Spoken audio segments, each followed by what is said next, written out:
lurk over the smaller minis in front, or however you want to set it up. Each shelf unit, and they will all be no stress marks whatsoever. This is the newer material. You can use two like this, much in the same way.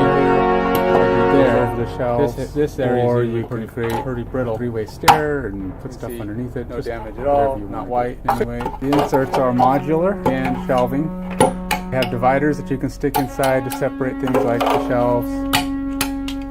Hold the dice. Minis on top. Units at the different levels. Stress marks whatsoever.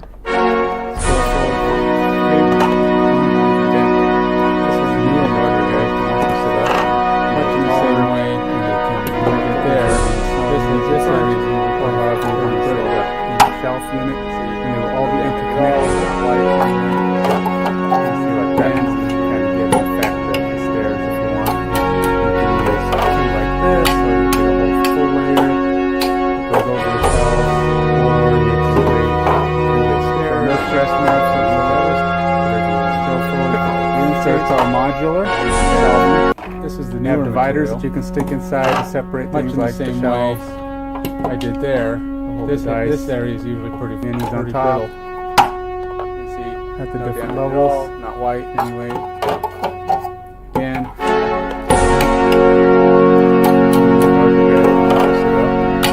collar, you can work over the small minis in front, or however you want to set it up. Each show no stress marks whatsoever, and they will all be interconnectable, still fully shaped. You can see like that, so you can kind of get an effect. This is the newer materials if you want. And you can use in the same way like this, or you could I did there. Layer. This area goes over the shelves, pretty brittle, or you can create a three-way stair and put stuff on white anyway. Whatever you want to do. And the inserts are modular, shelving. You have dividers that you can stick inside to separate things like the shelves. Hold the dice. Minis on top. So no stress marks whatsoever. Different levels. Still fully shaped. This is the newer material. Much in the same way. All there. This area is moving the smaller minis in front, or however you want to set it up. Shelf wall, all the interconnectable. And you see like that. So you can kind of get an effect of the stairs if you want. You can use two like this, or you could a whole full layer goes over the shelves, or you can no stress marks whatsoever and put stuff still fully shaped. Not even the inserts are modular. This is the newer shelving. Have dividers that you can stick inside to separate things like the shelves. This area is nice. Minis on top.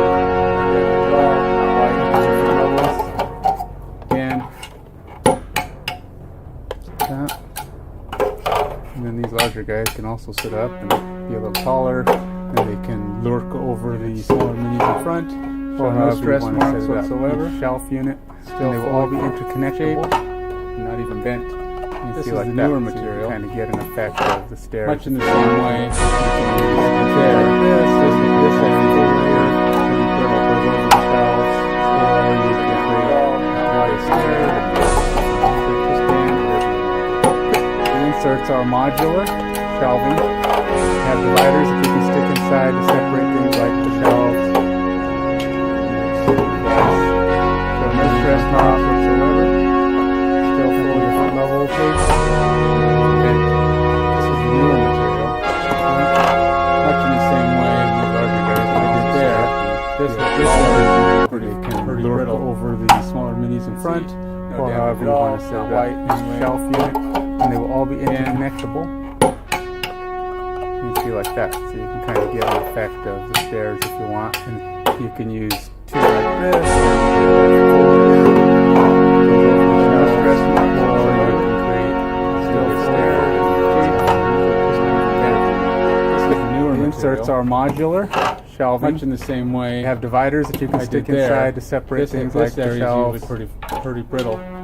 Hold the dice. No damage minis at all, on top, not white anyway. At the different levels.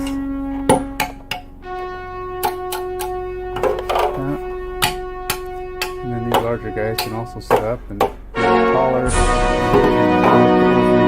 stress marks whatsoever, however you want to set it up. Full shelf unit, and they will all be interconnectable.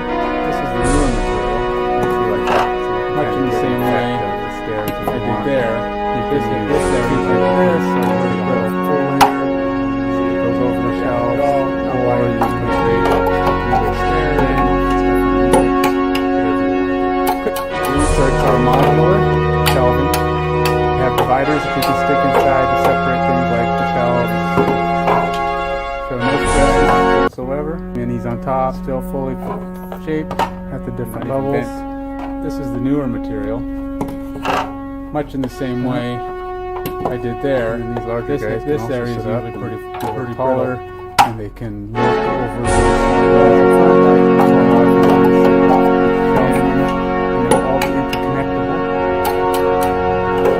Like that. So you can kind of get an effect of the stairs if you want. And you can use two like this, or you can have a full layer. So no stress marks that goes whatsoever. over the shelves, or you can create shape, three-way stair, and put stuff underneath. This is a newer material. The inserts Much are in the same modular way shelving. I did there. They have dividers that you can stick area is inside to usually separate things pretty like brittle. the shelves. You see, no damage at all. Right. Not white.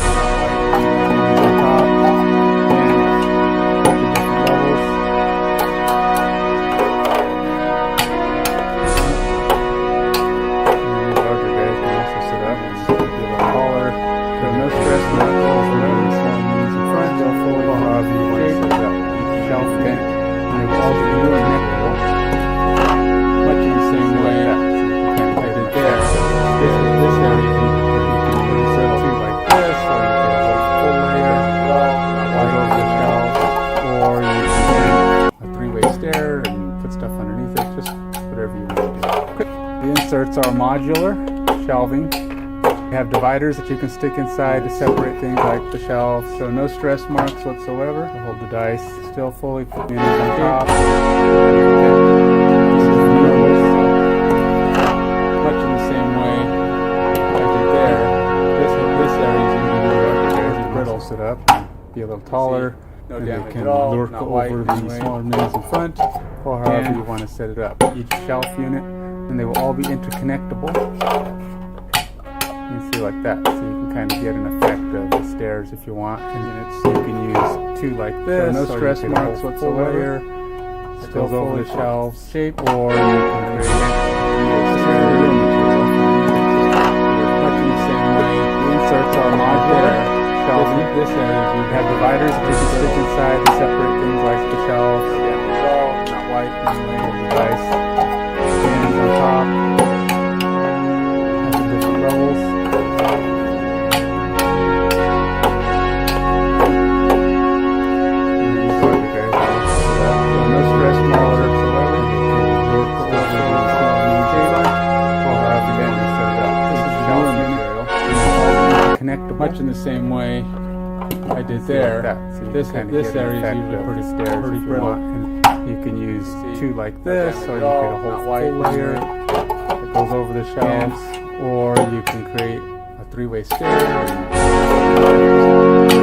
Inserts are modular shelving. You have dividers that you can stick inside to separate the shelves. Still fully hold the dice. Minis on top. This is the newer material. At the different levels. Much in the same way I did there. This area is usually pretty brittle. And then these larger guys can also sit up. No and damage be at a little all. taller, Not white anyway. and they can lurk over the smaller minis in front, or however you want to set it up. Each shelf unit, and they'll all be interconnectable. You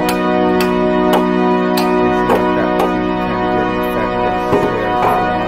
So no stress marks, things like this, or you get a whole fill layer shape that goes over the shelves, or you can newer create material. three-way stair. It's much in the same way I did there. The inserts are This modular area is usually shelving. They have dividers that you can stick inside to separate things like the shelves. And dice. Minis on top. At the different levels. Units. And then these So no larger stress guys marks can also sit up whatsoever. and be a little taller. Still fully and they can shaped. lurk over the smaller minis in front. This is Or the however newer you want to material. set it up. Each shelf unit, Much in the and they same will all way be interconnectable. I did there. This area like that, so you can kind of get an effect of the stairs if you want. You can use two like this, or you can have a full layer that goes over the shelves, or you can create a three-way stair and put stuff underneath it, just whatever you want to do. The inserts are modular, it's shelving. They have dividers that you can stick inside to separate things like the shelves shape, Not over even dice. This is the newer Minis on material. top. Much in the At same the way different levels. I did there. This area is usually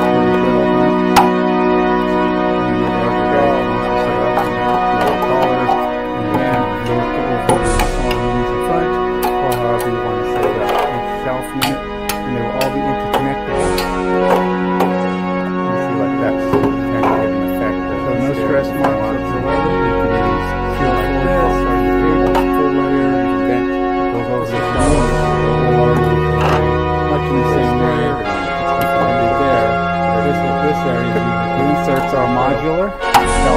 You have dividers that you can stick inside to separate things like the shelves and hold the dice. Minis on top at the different levels. Units.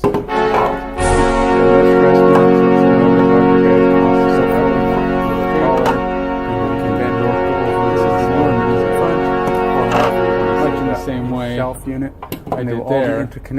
This area is usually pretty brittle. See like that, so you can kind of get an effect of the stairs if you want. Anyway, you can use two like this, or you could a whole full layer that goes over the shelves, or you can create a three-way stair and put stuff underneath it. Just whatever you want to do. The inserts are modular. So no stress marks. You have dividers that you can stick inside and separate things like the shelves. On the same way I did there. This area is usually pretty brittle. Not white. These larger guys can also sit up and taller. Over these small units in front, or however you want to set it up. Shelf unit, and they will all be interconnectable. You see like that. So no stress marks whatsoever. The stairs if you want.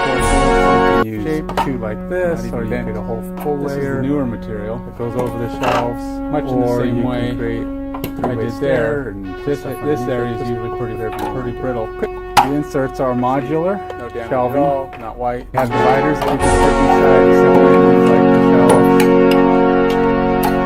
Nice. Minis on top. At the different levels. Units. Show no stress marks whatsoever. Still fully. These larger guys can also sit up and not even bent taller. This is the newer material. Look over the smaller minis in front, much in the same way. However you want to set it up. I did there. Shelf unit. This area is usually pretty brittle. So you see like that. No damage at all. Get an effect of the stairs if you want to. And like this, or you can hold full layer, go over the shelf, or you can create a stair. Inserts are modular, shelving. Still have dividers that you can stick inside to separate things like the shelves. This is the newer material.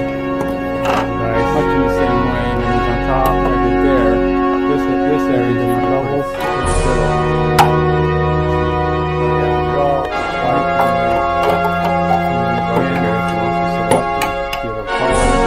They can lurk over the smaller minis in front, or however you want to set it up. Each shelf unit. And they will all be interconnectable. So no stress marks whatsoever. Like so you can kind of get an effect of the stairs if you want. And you can use two like this. Much in the same way. Or there. This area. The inserts are modular, shelving. You have dividers that you can stick inside to separate things like the shelves. Hold the dice. Minis on top at the different levels. Show no stress marks whatsoever. Still fully shaped. And then these larger guys can also sit up. This is the newer material. Much in the same way.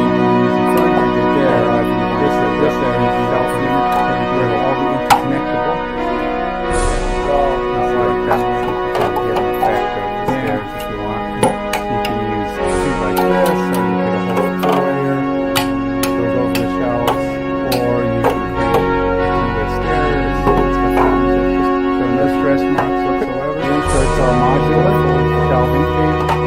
dividers that you can stick inside to separate things like the shelves. Much in the same way I did there. Minis on top. This area is usually pretty brittle. At the different levels. You see, no damage at all. Not white anyway. And these larger guys can also sit up and be a little taller, and they can lure over the front. All the interconnect, no stress marks whatsoever. Just like that effect of not even bent if you want. And this is the newer material. Two like this, or you could much in the same way I did there. This area is usually pretty brittle stair and put stuff underneath it. Just no damage at all. Not white. And the inserts are modular shelving. You have dividers that you can stick inside to separate things like the shelves.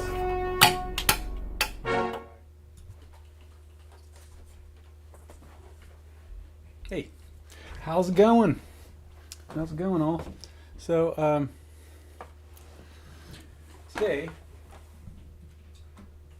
Today on the wild adventures of the painting guy of Vactorman's Games, gamers extraordinaire. You know, I'm not that extraordinaire. It takes me 3 or 4 times just to get through one dang scenario. But I'm just setting up my chat here, just in case somebody wants to stop by and say hi. I'm making sure everything is running, that I'm not talking to myself too much here. I'm talking to the wind. All right. Let's see, where am I? Chat. Yeah. Pay attention.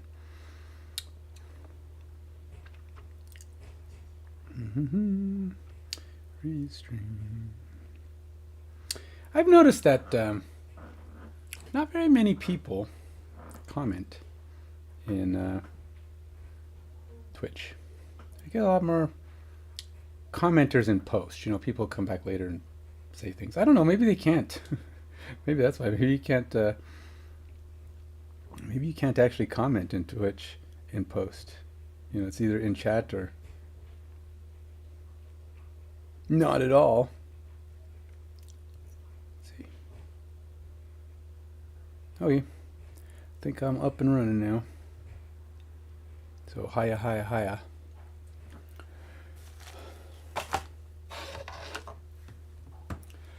I've got chat over there and chat over there, like my computer and then my Restream webpage. So should be able to see when people text me without ignoring them for too long. So I'm trying something.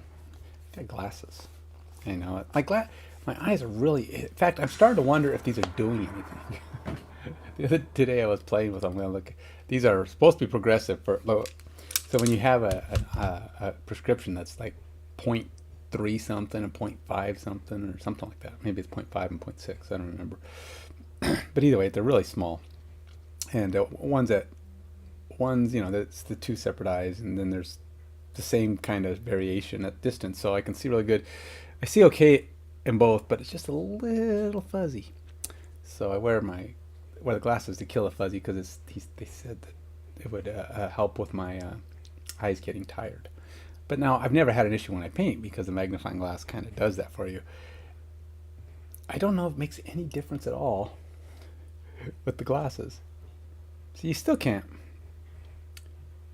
really do anything with them, because they're still. I mean, your eyes still don't magnify it. They still don't make it bigger. They just make it clear. I'm just curious if you can actually wear glasses with these things. That's because one of these days, you never know. I may not have a choice. So I'm gonna check. I'm checking. It probably looks goofy. Does it look extra goofy? The glasses underneath it. I think it just blurs everything more. All right, so let's turn on my headset. I don't know why it would make any difference in what I can see. So let's see if I can find the range for clarity. So for you.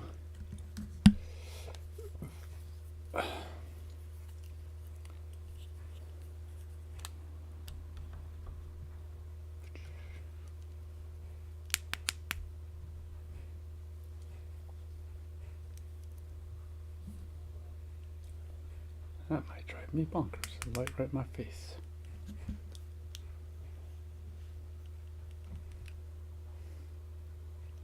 Okay, so is it clear?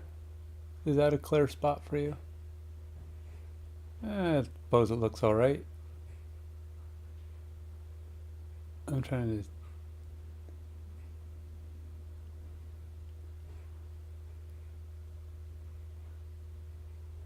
Yeah, well, close enough. It's gonna have to do. Sorry, we can't really do much for it. So I was trying to make this kind of look like clouds, and as you can see, it did kind of dry, but I may have to put some more in because it's it didn't. The areas that were white here didn't close off enough. So I wanted it to kind of look like she's up in the clouds. So I'll have to put more of that basing on to cover that base more, or maybe even just put some white paint down. I don't know. I kind of wanted the gray to show through because it would make it, you know, like outlines of the cloud. Yeah. And this guy needs paint. I want to get a little paint on Agdun Longscarf with his branding whip. He has a branding iron as his weapon of choice, but I don't actually have a branding whip. I don't actually have a branding whip version of Agdun. And he's supposed to be wearing a scarf, a long scarf, but he's not wearing any scarf on him. So yeah, this is what he would look like if he didn't have a scarf. And he would just be Agdun, no scarf. So I know I said I was going to be painting these guys. Where are these guys? Oh, are they way over there? Wow, they are way over there.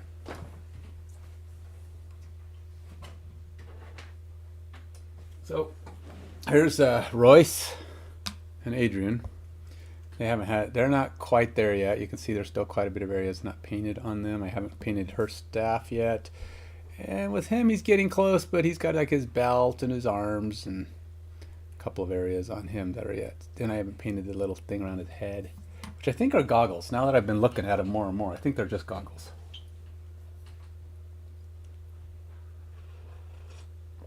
All right.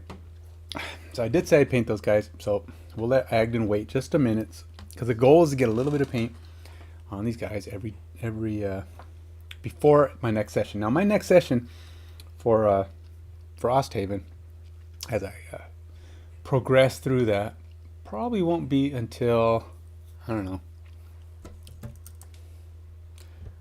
next maybe this weekend. I don't think I have anything going this weekend, so maybe I'll try to squeeze one in on Saturday or something. Oh, I know what I need. Let's go with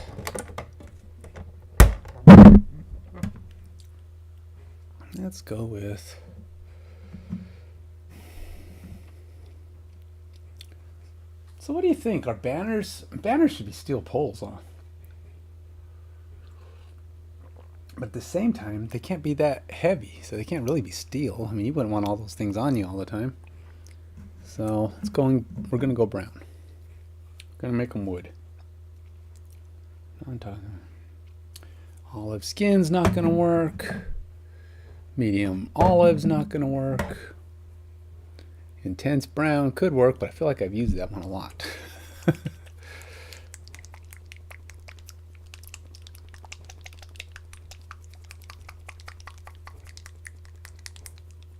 Could just paint, like I said, metal, but I feel like he's got all these banners on him, and one of them's supposed to be, I don't even know what he uses for a weapon. He's got a sword, or she's got a sword. See, she's got a sword back here, but she doesn't have a spear, even though she's a banner spear, which is her thing. She's a banner spear. That's her type of character. You'd think that would be you think she'd have a spear on her somewhere, but nope, they didn't bother to design her with a spear. I mean, in theory, you don't even have to use the characters in the game, right? You just have to find something that kind of represents them. But this girl has a good... Like, I actually have a character I think would be just as good for Royce.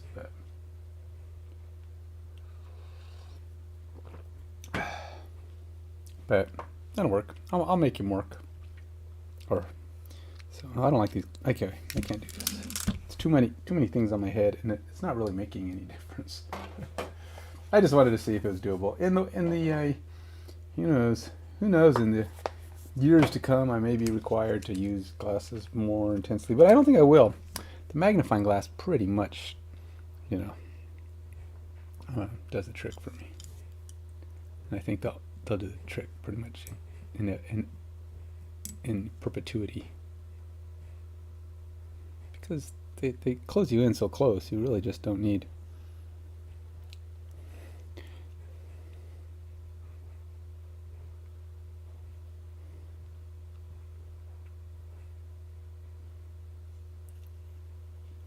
Well, on the upside, by painting the spear here, this will bring out some definition as to where his hands are.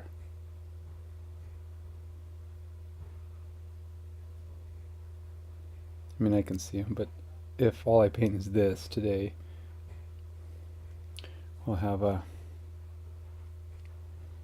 pretty good idea of my next paint task. I got to paint all. He's got multiple of these banner spears on him. Banners on him. I guess they could be spears. I mean, if they're pokey, right? So he stabs with his with his spear. The banners, he just kind of goes, I don't have any other weapons on me. I'm just gonna hit you with my. He has a javelin too, so he carries long, pointy things. That's kind of what she likes, which is impressive, you know, because she's a chick, and she doesn't look that. I mean, I guess she is kind of muscular, but she's wearing a lot of armor, so it's hard to tell. But fighting with throwing projectiles, I'm not talking about like a archer. Throwing projectiles, you have to really throw them pretty hard to be effective with things like spears. Because not only do they have to stab, they have to penetrate, you know?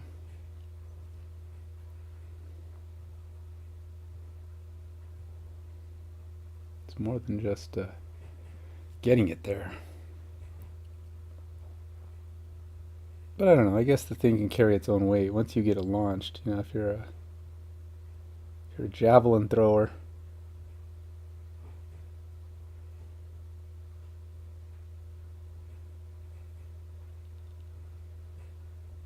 I suppose it's possible.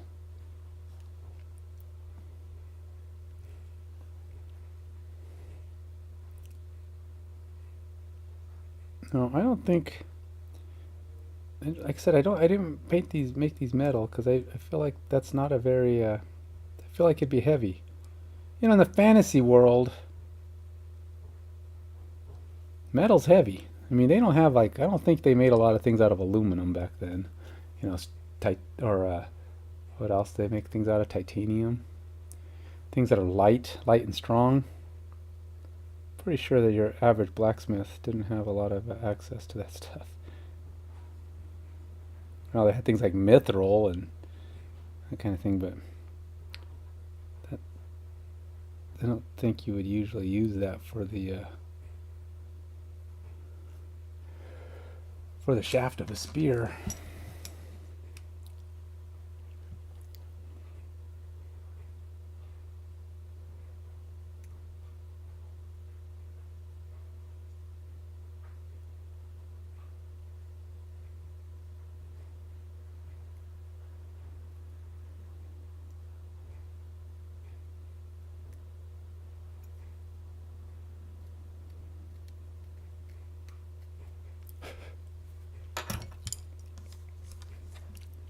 And I keep forgetting to order my my paint palette.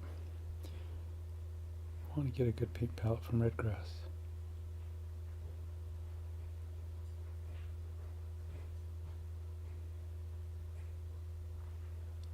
Don't think they sell them on. Don't think I saw the one I wanted or on Amazon. So I can't.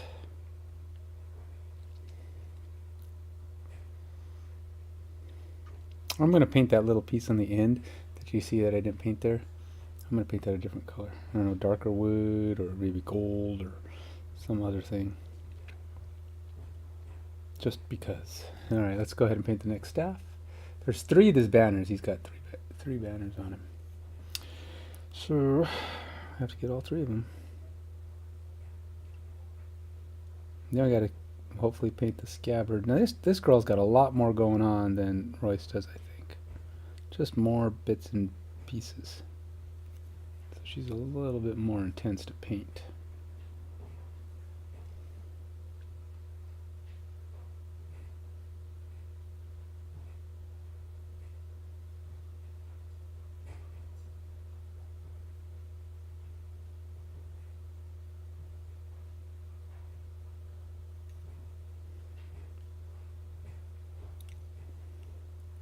Do let me know if I fall off the screen. If anybody stops by and goes, I can't see what you're doing, man. You're not even under the camera.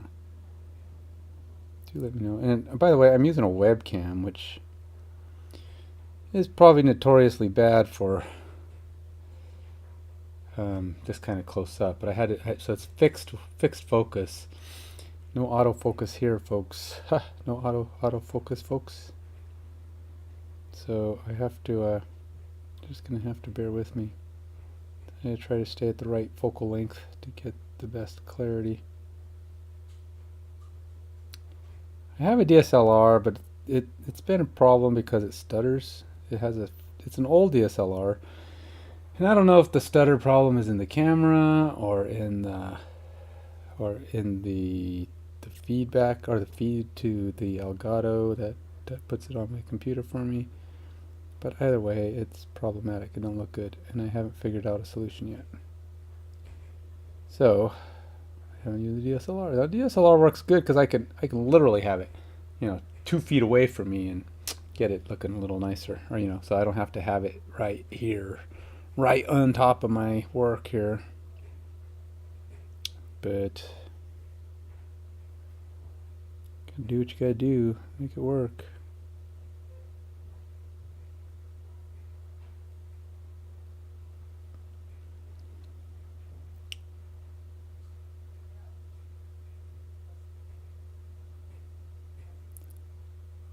So I'm painting in between these little things. I don't even know if the pole's actually reaching out, but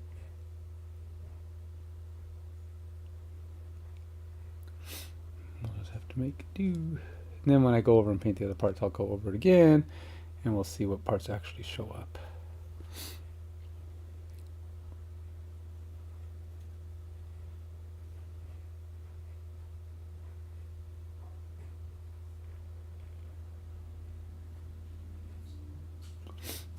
You know what? Another piece I want to cut. Time to cut. Get the blade down here because I don't like imperfections, and it looks weird.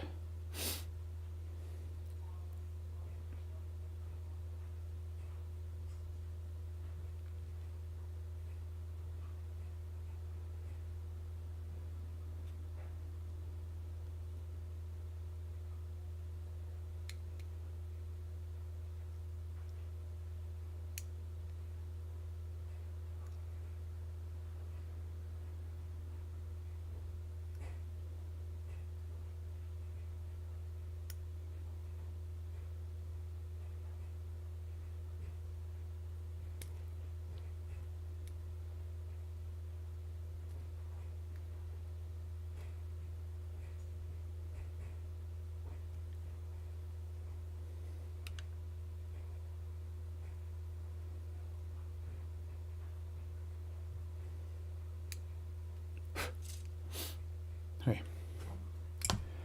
I know it's the kind of thing nobody's ever gonna see.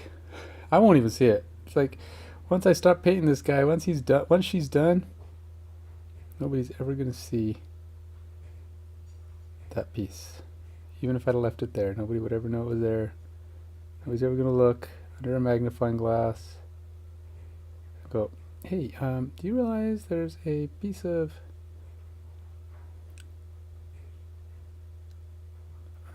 plastic in between those two things? It's like, no, gotta go back, fix it. Oh no, I just know what I was saying. I'm just curious if you knew. No, can't have imperfections in my minis. Even though there's a million of them. I mean, like, these faces are terrible. The minis overall aren't bad, but the faces are just not good. The faces are bad, but overall, the mini's good. And the faces are small, right? Sorry, Cephalo Fair Games. I have to tell you, not impressed with the faces on your minis. I don't know if you're printing them up really fast or really low resolution or didn't bother to even try to get a higher print quality, but these faces have no detail. You're lucky if there's a nose identifiable. Nose and eyes identifiable.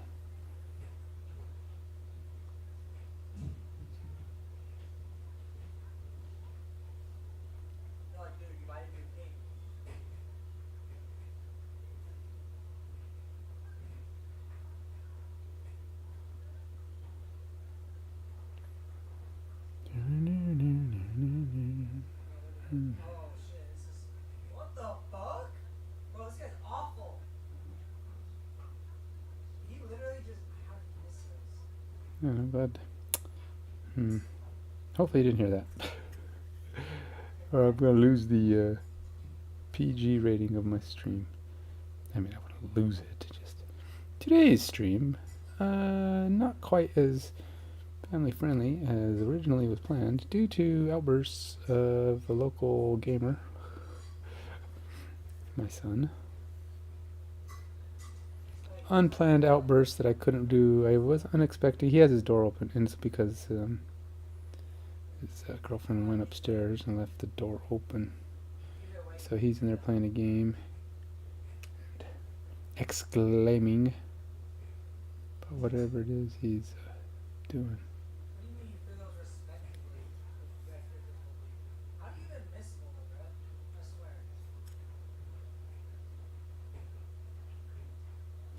Oops, I'm getting off the screen again, sorry. Alright, so her banners are now got poles with some color on them. So we get closer and closer to finished. I don't know, I'm not sure if I want to put metal gloves on her or leather gloves. I gotta figure out how I'm gonna do this. I want to make him a speckled hawk, but I'm not sure how I want to do that. I want to make him gray, a gray speckled hawk.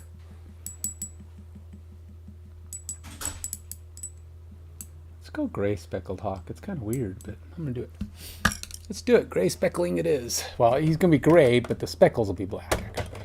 He just the bulk of the wing will be gray. How about neutral gray? It's too light. How about light gray? Do I have a light gray? Do I hear a light gray? Maybe we can use some vampiric mist on there too to give it some highlights, lighten it up even more. Not seeing my light gray. Silver, I could make a light gray, but that would be kind of... I mean, when you have the color somewhere...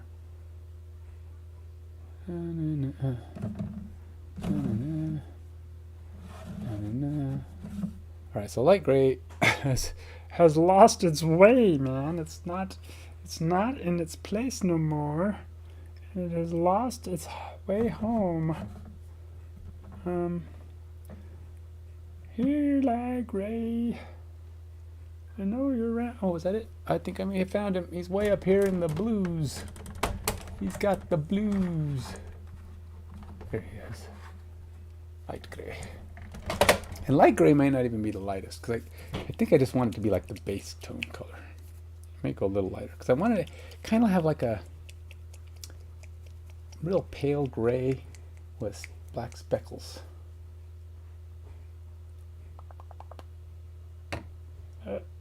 Oops. Good drink.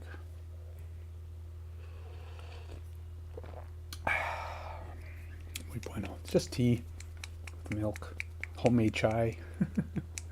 Friend of mine. Okay, so I've never had chai tea up until this last summer, but at work, I mean, I like tea on occasion, but at work, I have this friend that I've known for a really long time, and we occasionally, it's rare, but we occasionally get together and do whatever, go out to eat, go to lunch or whatever, and his wife they invited us over for dinner, and they made us a bunch of, he's Indian, so they made a bunch of Indian foods for us, and they offered me tea, and I'm like, is it sweet? And I go, oh yeah, it's sweet. Have you ever had chai tea before? I'm like, no.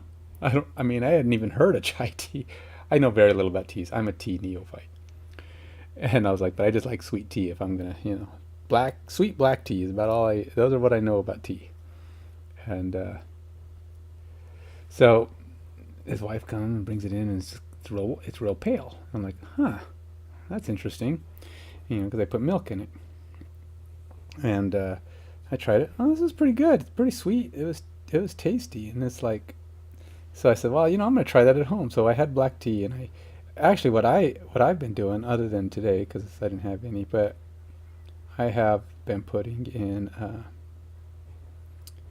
my protein milk. Okay, so like what I'll do with a half gallon of milk is I generally will basically mix it with this. So if there's 7 cups of milk, in a half gallon, well, there's 8, but can't. I have to do it with less, so I have to do it with 7, so there's room for me to put the protein.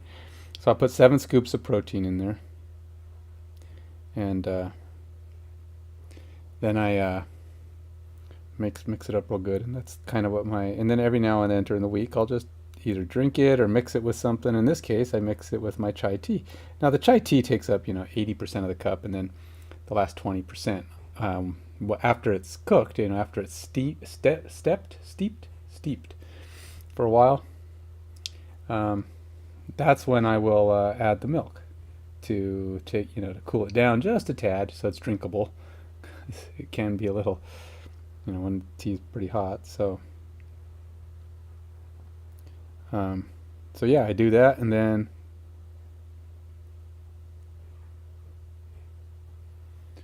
I been drinking that, and it's really good. Now today I had to settle for not protein milk. I like the protein milk. It actually adds a little vanilla to it, which I'm not a huge vanilla fan. Or at least I never used to be. But I've been mixing my protein milk with a lot of stuff, and or just drinking it. But it gets me through the week. Make sure I get enough protein, because I do a lot of working out. I work out, upwards of 6 days a week. I don't ever go above that, but 6 is about my average. 5 point something probably. I do miss days, obviously, but not very many, so it's pretty consistent.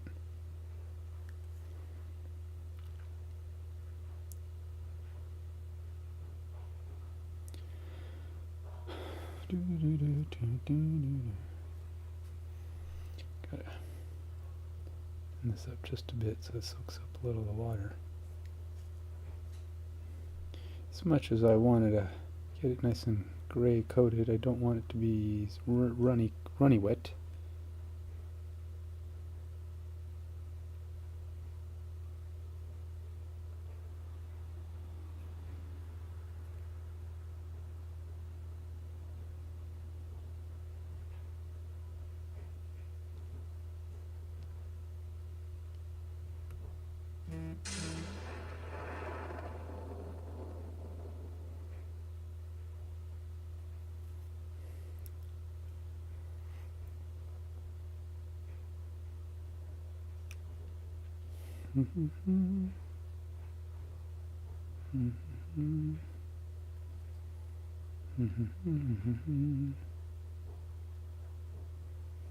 So after I've got this, I will thinking I'll probably do the highlights, get it all ready, then I'll put the black on it, the black speckles. I think that was a 2-day leftovers idea. He kind of goes, "Hey, why don't you try a spotted bird?" I'm like, "Spotted? Oh yeah, speckled. Sounds good, man. Sounds like a good idea to me. I'll try it." Now, not that I'm big on taking suggestions, because I'm pretty stubborn, but when it's a good idea, I know a good idea when I hear one. So yeah. When I'm trying new things,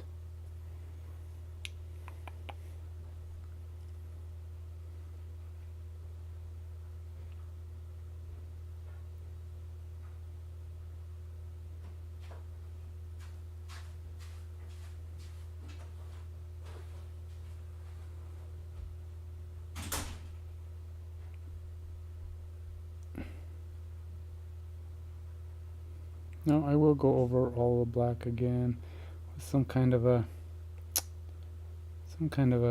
contrast paint or wash or something to try to fill in the cracks with more more definition, so that these feathers pop a little bit more, but we'll get there. We're not quite there yet.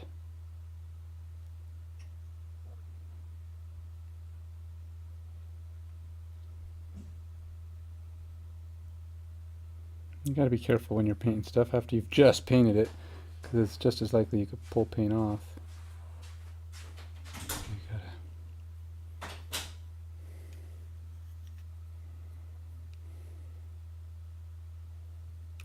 When you're looking at black, sometimes it just absorbs the light, so you can't quite see. It's a problem with black.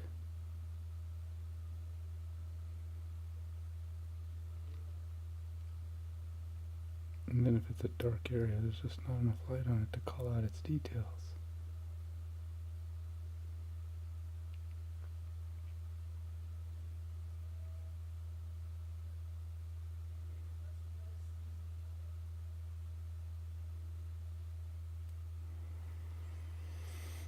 Alright, that's not too bad. It don't look too bad. It's got the grayness on him now.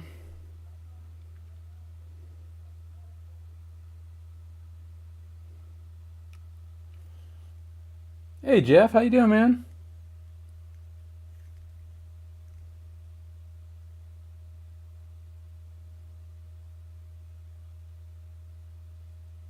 Oh my gosh. Holy moly. You're never-ending torment.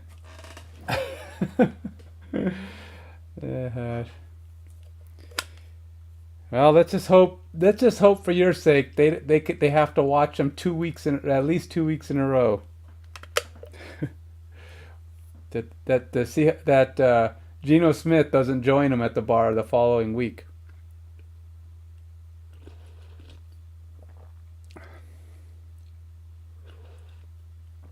Are they even a lock? Don't they have one more game to go? No, I guess they don't. Huh? Last week was the last week. Yeah, and Denver finally won, but I wasn't watching. But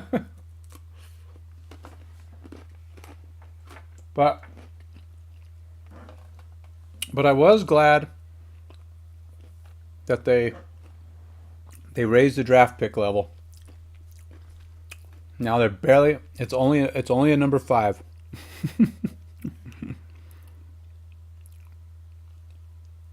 Instead of a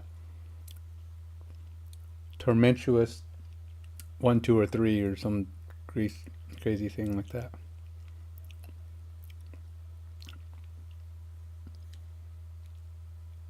I figure a number 5 pick at least isn't a sure thing. Of course, either is a 1. I mean, somebody, who was it?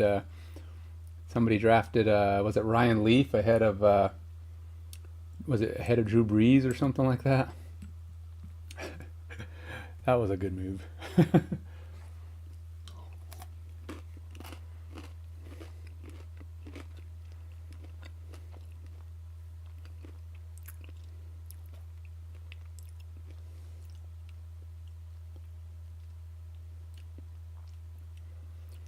Which is crazy. You want to know something? Denver beat the 49ers. They only played them once.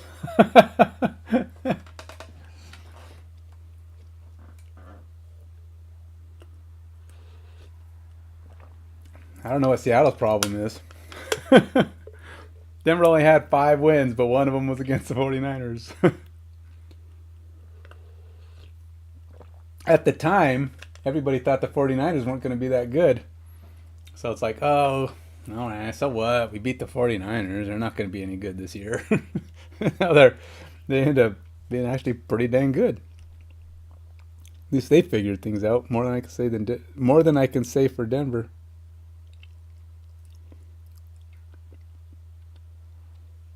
You know, if not for her hair, I wouldn't even know that person was female because her face is so lacking in definition.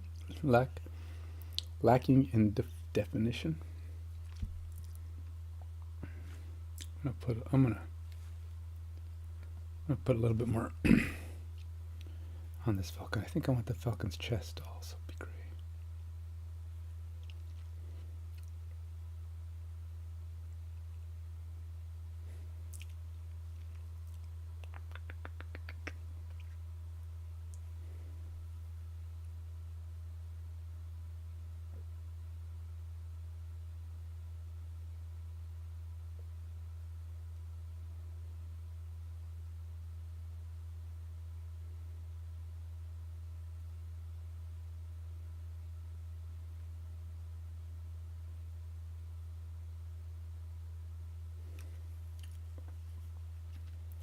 So what are you doing over there? Are you getting ready to? I watched your. I actually watched a bunch of your videos while I had them on the other day. I watched your what do you call it? Cooperative games review. Now I haven't played a lot of those games you reviewed, but I have played quite a few. And I would agree on a couple of them. Some of them, you know, actually I was with you on a lot of them really. Some of those games that you said like everybody really likes, but for some reason you just didn't get it. I was with you on some of those. I've played some and I'm like, Of course, I've never been a big cooperative games fan. As you probably know, I don't play them very often. I mean, I do like, Robinson Crusoe, but still, it's rare for me to find a cooperative game that I actually enjoy.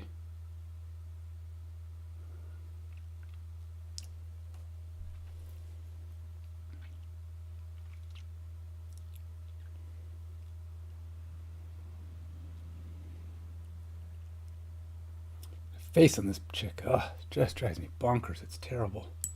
It's a terrible, terrible, terrible, terrible face. Actually, her face, as bad as it is better than the one on Royce. Royce is like, ugh. Royce has got a horrendous, horrendous face. It's like you can't see anything. It's just like a blob. You can kind of see eyes, but that's it. That's all there is.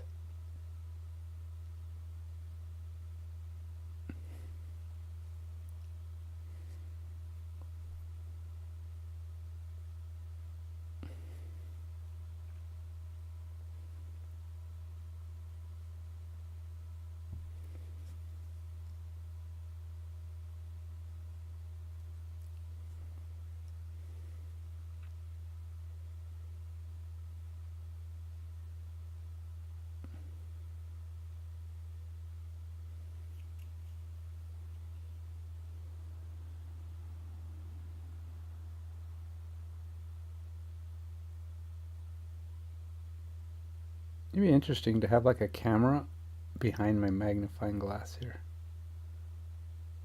Like a little one that can like, have Google goggles or something that see what I'm seeing.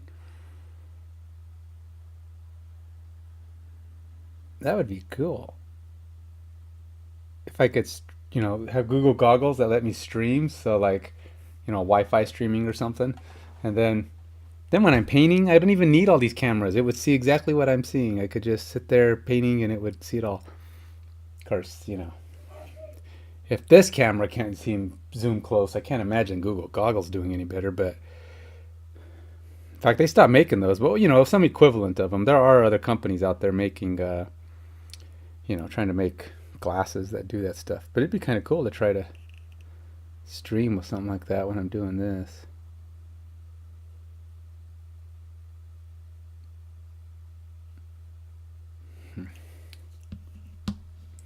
I need some actual red here somewhere.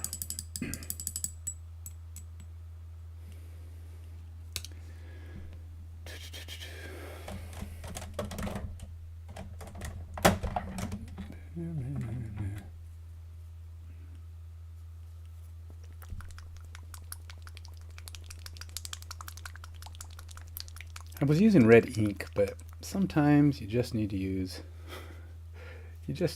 actual red. Red, not ink. Straight to the barrel, pigmented, actual red.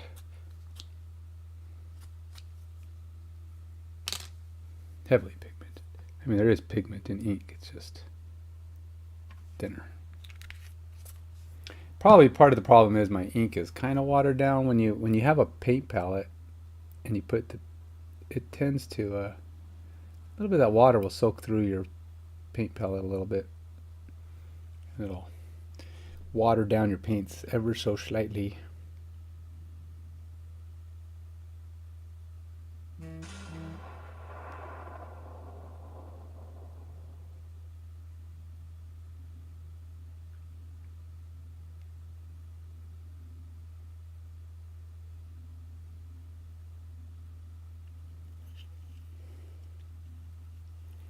when I painted her face, I got a little bit of the paint on her hair. That's what I'm trying to fix here.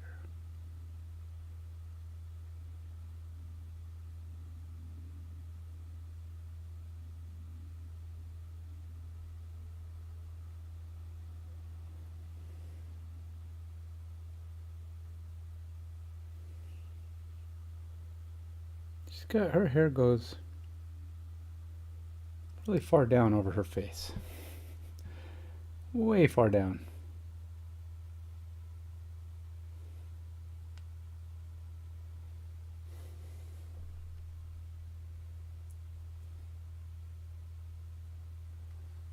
Yeah, well, you know, they actually they do have some what do you call it, tabletop games that you can play through like some of those virtual headsets.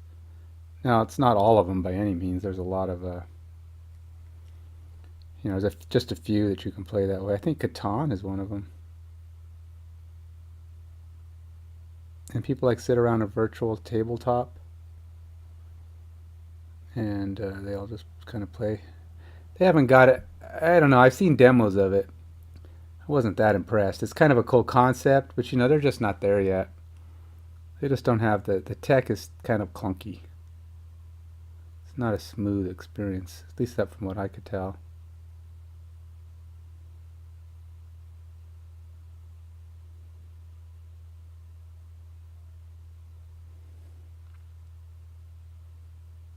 But I think it'll be cool when you can like have games like if one of your friends moves out of the country or out of the country, out of the state or out of the area even, you can have a play a game with them. With your, everybody can put VR headsets on and they can all get together and play. Be cooler if you could figure out a way to do that and actually have like open up your real games, your board game, and not have to play with a virtual game. You know, like augmented reality. Now, granted, the person who's remote would have to have someone else moving for them, but I think augmented reality would be really cool. I think that's the future of VR, personally. I mean, I think things get really cool when they can start doing augmented reality effectively. Because that's like, that combines the real world into the whole thing, and it's just, to me, that's the cool, man. That is the future. That's what I'm looking forward to anyway. Now whether or not and I've seen some people do some pretty cool stuff. I mean, I've seen like even like the game that Microsoft came out with their virtual game where they're shooting at monsters. It's really slow, but it looks cool. I think, man, if they could actually get that working where you're actually moving fast and you actually feel like these things are, you know, they don't have 5 minutes to break through the wall because the hardware can't keep up with the augmented reality. But yeah, exactly, Mike Parkinson. Yeah, I've only talked to him a couple times since he left. I see his son every week though. His son Casey Parkinson plays with us in our D&D group. Actually, he plays in two of my D&D campaigns. One where I'm running, and one where my son runs it. So I see his son regularly. So I kind of get updates every now and then. And then of course every now and then he's on our fantasy football too. So.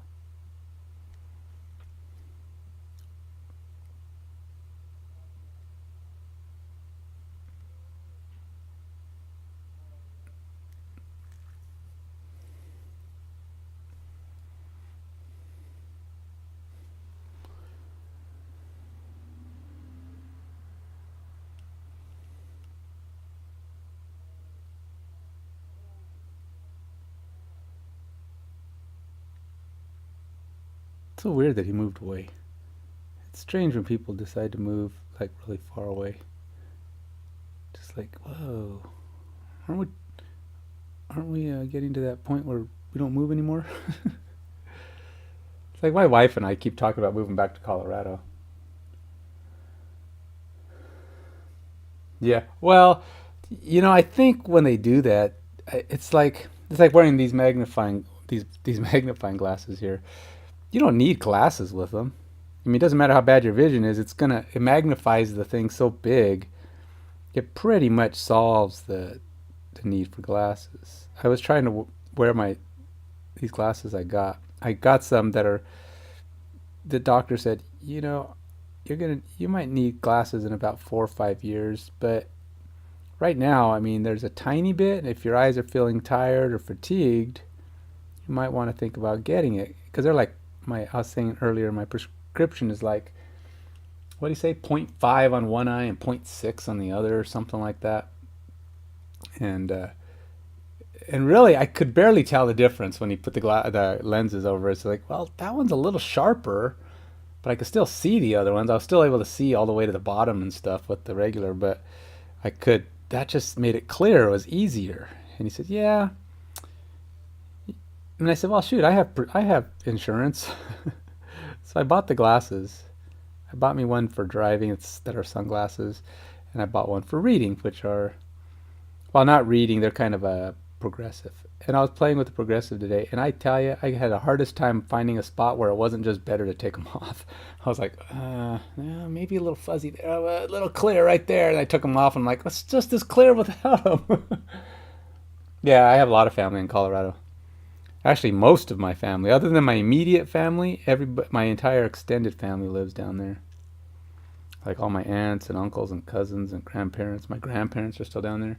So I try to get down there at least once a year to go visit them, because they're in their mid-90s. So, yeah, I don't know. Everybody's like, well, let's keep visiting them. Make sure we don't lose touch, because I don't know how many more years we're going to have with them.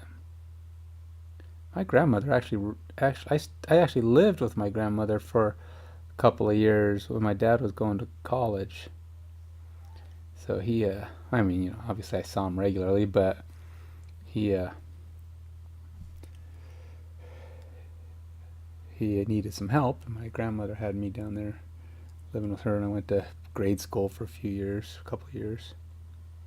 So, yeah, so seeing her regularly is pretty cool. I wish my kids would go down there more often, but they don't. They just don't have the attachment to family down there. They haven't been down to Colorado very much, so it's sad that they won't get to know her. Oh well, what can I do? I can't force them. Can't wrestle them down and make them go. I mean, not easily.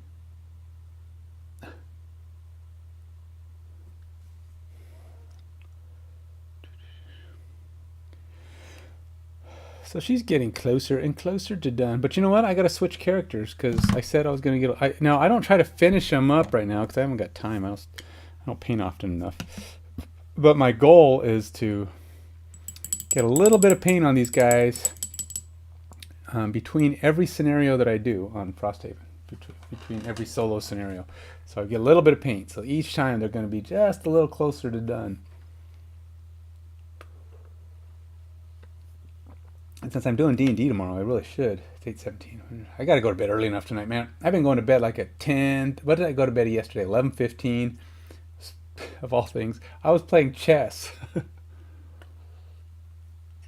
Oh no, nothing like playing an actual game. I was playing puzzles.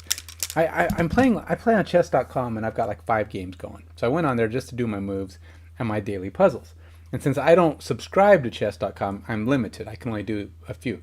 So I can do 3 games of chess puzzles, 3 chess puzzles, and then 1 daily puzzle. I went on there, did the daily puzzle. And every day, after 3, it stops and says, okay, if you want to do unlimited puzzles, subscribe to chess.com or whatever. And I'm good. I'll just do my 3, because, again, I don't want to get caught up in them, because I'll start doing them, and then I'll, do them playing for it. But I did 3. And I pushed the button, the go next, and expecting the thing to pop up. It didn't pop up. And I was like, oh, they're going to let me play a few extra. So I played another one. I did another puzzle, another puzzle, another puzzle. Apparently, at least for the day, because today it was back to normal, they had removed the limit. See, you could just play as many as you want. I must have did 50 of these puzzles. I mean, they're seldom more than 2 or 3 moves, and you just stare at it and you try to figure out what's the thing. And I just played all these, and time just flew by. It was 8:45, 9:15. I said, I should stop. 9:30, 9:45, 10, 10. I just kept going, and my stubbornness had me just, I couldn't stop myself. Anyway, I was going to get something. What am I getting? I distracted myself. Now I can't remember what I'm getting.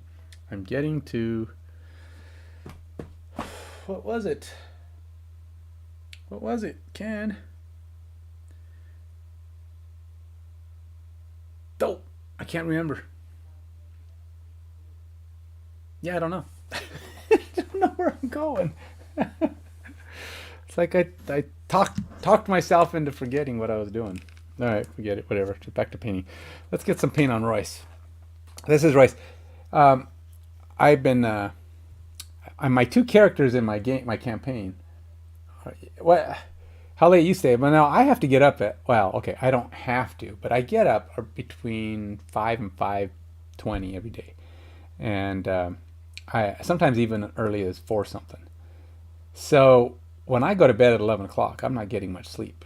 So I have to adjust, and and sometimes I'm surprised. The most amazing part of all this, staying up so late, is usually during the day.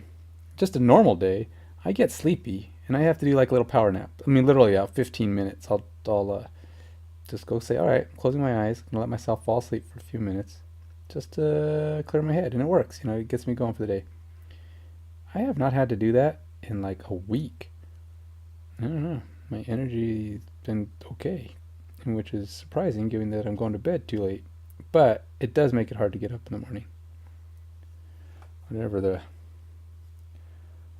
the heck, I have to get up really early, and I'm like, I don't want to get up.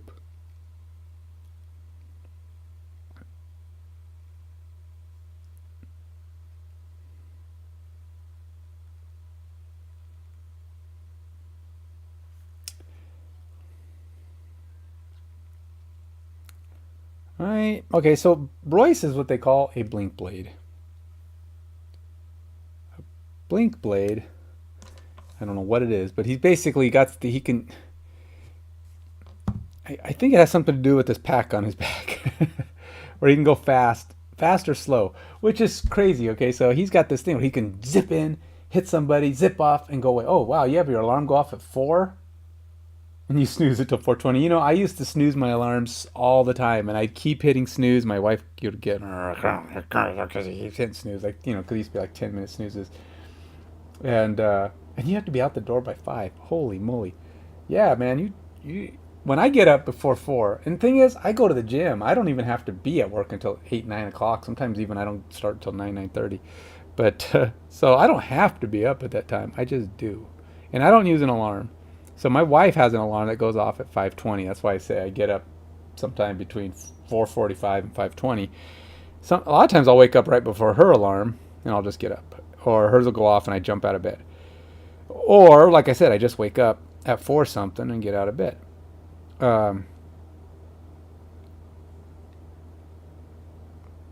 And I go to gym. But when I'm this tired, it's like, it's really hard. So where do you work, Jeff? I mean, what do you do that you have to be up at 4 o'clock?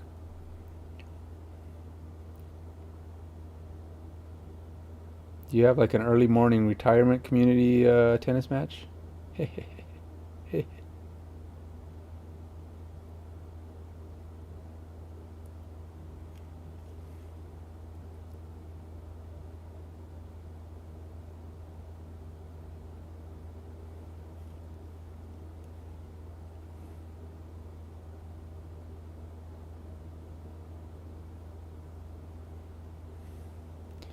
So anyway, I was saying that Royce here, he's a blink blade, which means he can go fast or he can go slow. When he goes fast, he zips in, he hits people, and he runs. He does this hit and run thing when he's fighting.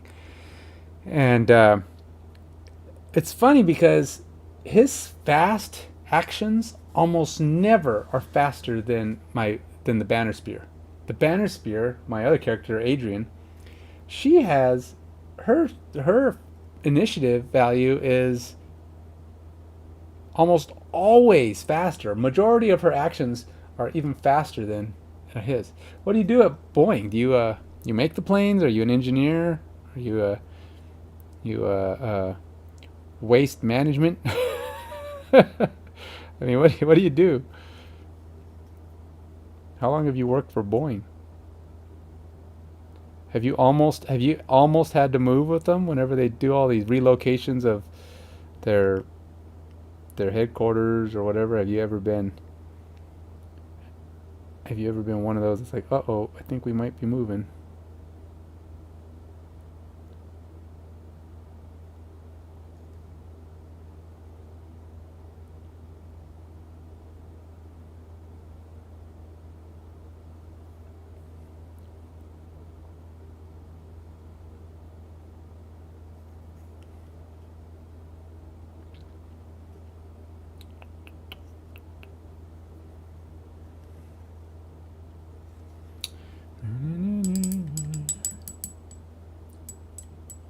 Yeah, I've been down to Boeing. That's in like Auburn, isn't it? I used to have to. Well, no, it's in Renton. I think their bigger quarters is in Renton, but I used to have to go down to a Boeing branch that was in Auburn. I used to work down there part time.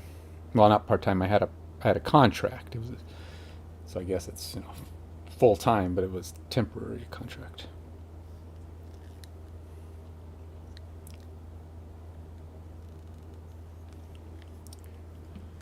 I'm gonna try to put some sky blue. How about our true blue? True blue looks good.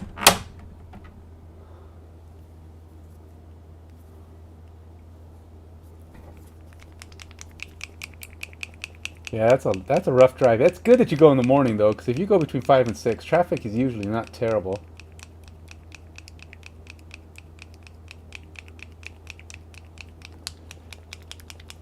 Well, that's good. At least you had an option to change to a different area.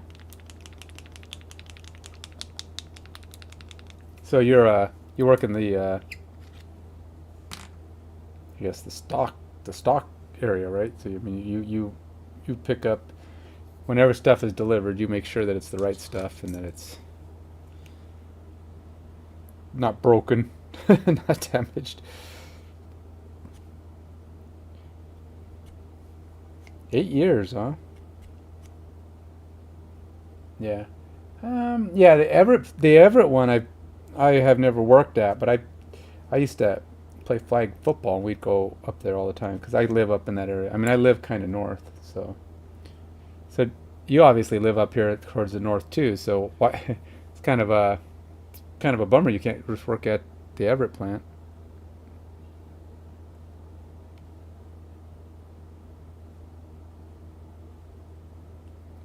Oh, how do you do that? I mean, you're supposed to do inspections. How do you inspect from online?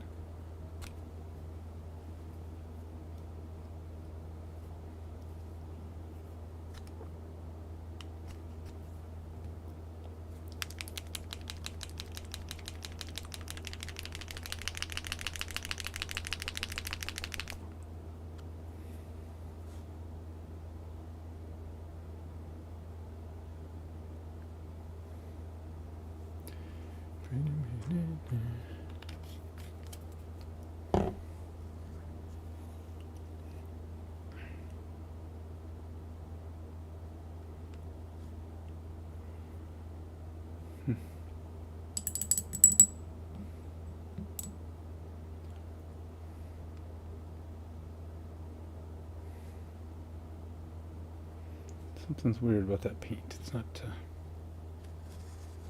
not being very.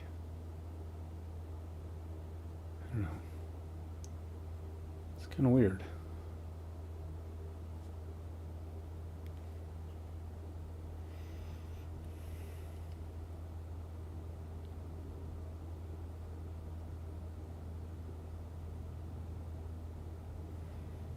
I don't know if maybe I didn't thin it enough.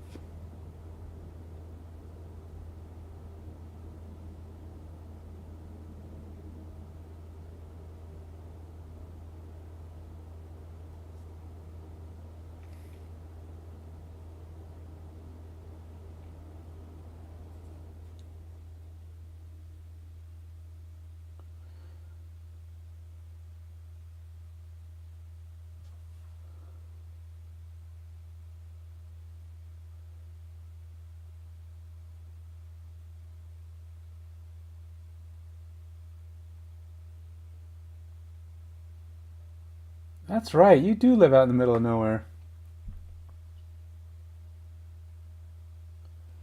Huh. Yeah, I forgot. Yeah, I went over there to go play Mechs and Minions at your house one time. Yeah, you live really far out, so you're pretty much an hour from everywhere. There's- Especially from any of the Boeing locations.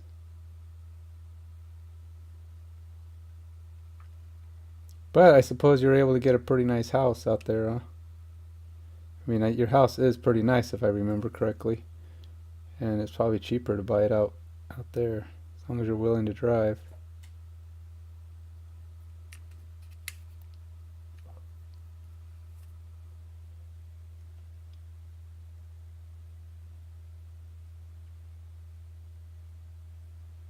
Ivan, is that your boss? Is Ivan your boss?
What town?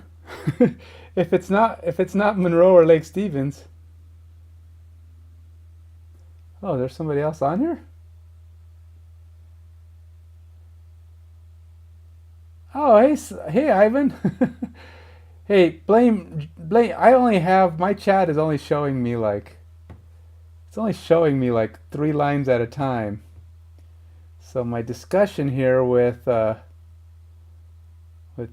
Rainwater Games has kind of limited what I had, and he did a little spurt of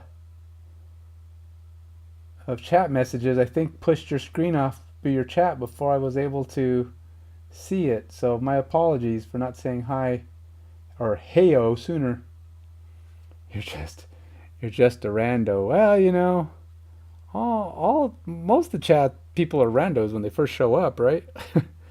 Unless you follow and like and come back and visit regularly, then you're regular. But most most are just randos. Are you a are you a Frosthaven? Or, well, not very many people have their Frosthaven copies apparently, from what I've been hearing. But are you one of those waiting for your copy, or are you just hear about it,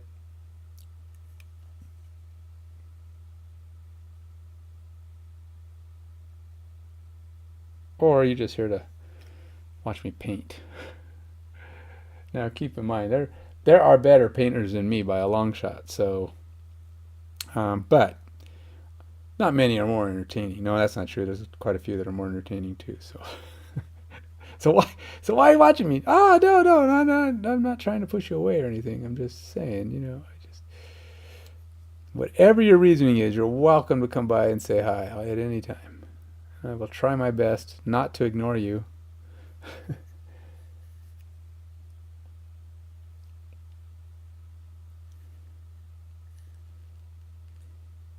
Granite Falls. Is that where that is? Who do I know? I think was it? I think my. I want to say that's where my daughter's friend Angelina lives, but it might be. It might actually be like. What's the one that starts with an S? It's not Silver Lake. What's that city out there? It's some Sinbad. No, I don't know. Uh, Pretty sure it starts with an S. I'm probably got it all wrong. There's no S cities out here, but there is this. Oh yeah, that's it.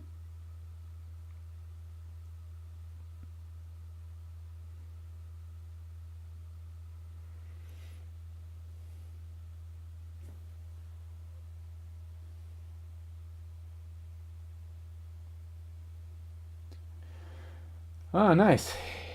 Yeah, I finally beat scenario 7, which was actually my 5th scenario, but finally beat it. Took me 3 tries. I have yet to beat a scenario on the first try. A couple of people who've been watching me saying, you got to stop playing with the solo rules that make it more difficult. I'm like, but those are the rules. I can't help it. The rules say if you're playing solo, you play it with this thing. They're like, no, it's too hard that way. I'm like, but maybe that's just because I don't know what I'm doing. I'll get better. See, I'm stubborn. I don't like to. I don't like to handicap myself just because then you're like admitting that you're not. You're admitting you're not good enough. How many? How much have you played? Have you played it yet, Ivan? Have you have you played any scenarios yet? Have you got your group together? I invited Jeff to be one of my to stream it with me, and he didn't want to. He said I don't. He didn't want to play with me. So Jeff is Rainwater Games here. Yeah, he said I wasn't good enough for him or something.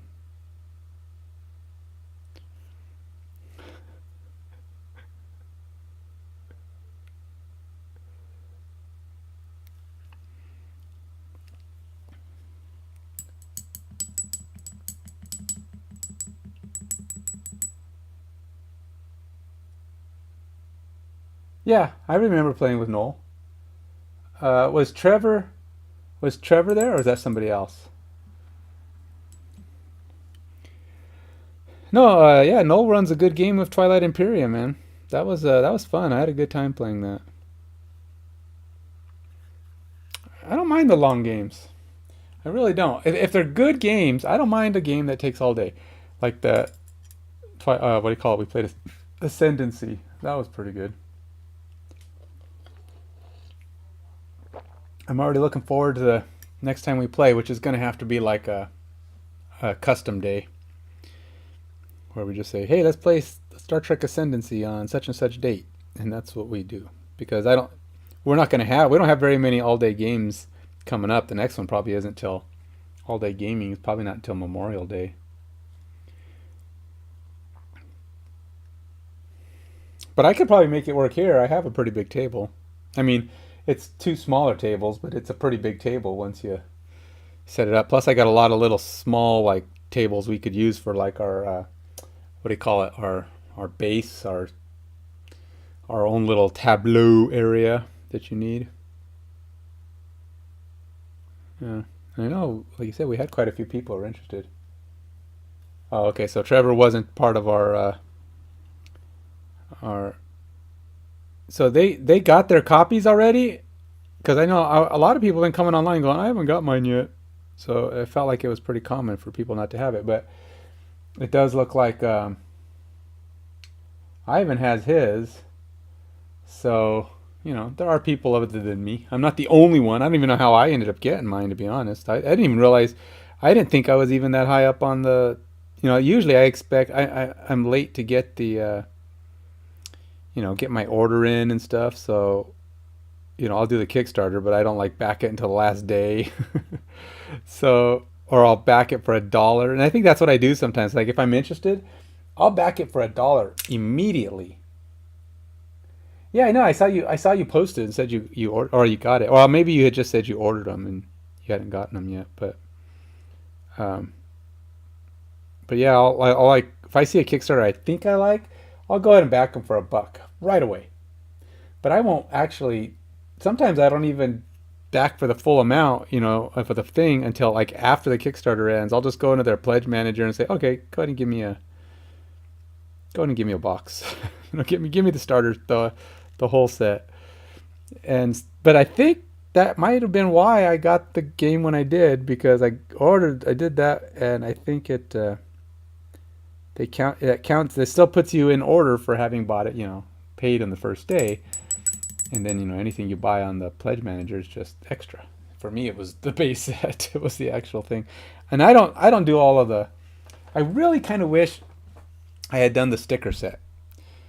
The what do you call it? I don't know if they even had that on the Kickstarter, but the removable stickers, because you can order them, pre-order them on their website. But I didn't do that. And so I'm 5 scenarios in.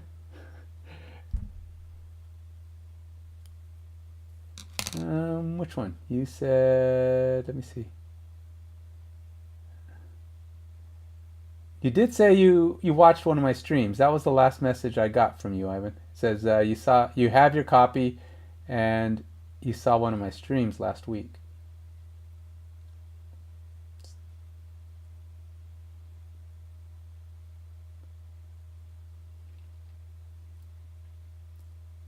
But that was the previous message. You get some weird games, Jeff. I've never even heard of some of these games that you get. Do you just buy all of them? Do you see something on Kickstarter and go, yeah, I'll get it? Oh, there's another one. Oh, yeah, sure, I'll get it. Do you just get them all? And then they just start arriving? It's like, usually I have to. I don't get the impression you're all that discerning when it comes to buying games.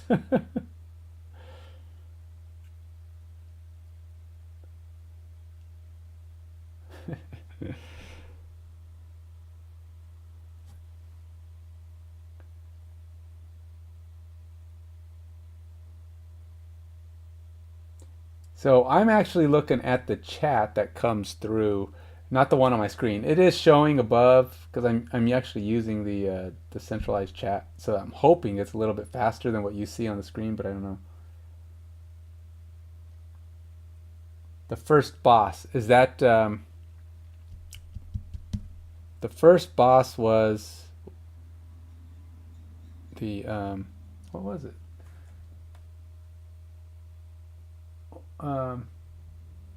Let's see. First, I fought the Algox, the wolves. The wolves attacked me as I went into FrostHaven. I left FrostHaven, and then we fought. I had a boss. Well, I did fight a boss, but I can't remember what it was. Was that?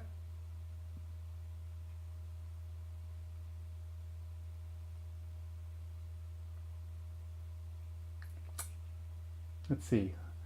We had then we had the two characters fought with each other. Who was the boss I fought though? Oh, they were both bosses. That's what it was. That was because the Elgox, the IceDancer, these two guys. So are you talking about these guys that you fought with? The IceDancer and the what they call them, the Ice Speaker? Are those the ones you you did? Fist and Snowflake. Yeah, that's it. That's these guys. Who did you back? Who did you back up? Who did you back on that? Because you kind of choose your side and decide how you want to do it. Did you beat them? Well, did you win? Because you had to do like half the damage to get out of that scenario. Half the damage to the one that dies.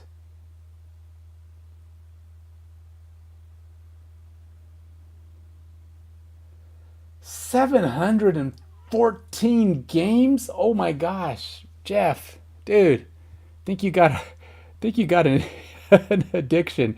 You might have to go to Board Game Buyers Anonymous. I understand the need to have some games, but dude, that's a lot of freaking games. Even if they are expansions in there, I mean, okay, at half of that. So yeah, we did too, or I did too. I did it solo. So, but we, as in Adrian and Royce. Adrian and Royce are the name of the characters. I don't know if you know those names. If you're a fantasy book guy, you might know those characters from the Ryria Chronicles. But it's actually they're Hadrian and Royce, but this was this character is a girl. So what characters do you use, Ivan? Who are your party members?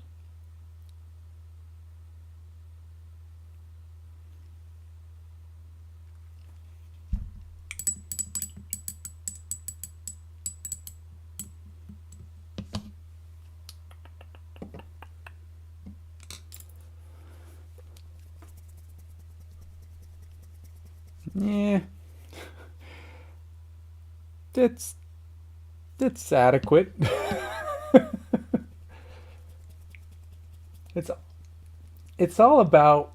It's like I don't even like to get that close on some of these. Like some of those images you see up there, some of them are really good, but you get so close with the camera. And a couple of them I painted without magnifying glasses, and it makes such a big difference. I tell you, you could just see the lines so much clearer, and you can really see when you go, if you have any kind of blurb. And then the camera catches it regardless, like it is using a magnifying glass. And so my thought is if the lines are clean under magnification, you're probably going to look pretty good outside, when you're just using it on the table.